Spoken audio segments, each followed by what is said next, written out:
ये रिमोट है इसका, बिल्कुल साफ सुथरी कंडीशन में।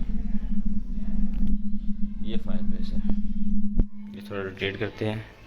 अब ये देखें, ये नंबर 1 पे इसका ब्लू फ्लेम, और ये नंबर 3 पे जो है इसका ऑरेंज फ्लेम। अगर आप नंबर 1 ऑफ कर देते हैं, खाली ऑरेंज और नेचुरल फ्लेम रहता है, और ये खूबसूरती प्लस ये आपका आ जाता है, ये 2 टोन फायर प्लेस का एक अच्छा व्यू देता है।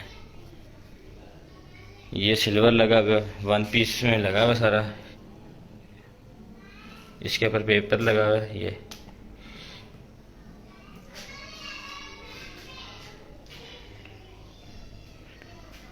देखें, कोई जोड़ नहीं है, विदाउट एनी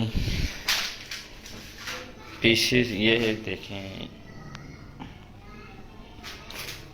उसके बाद खूबसूरती देखिए, टू टोन का।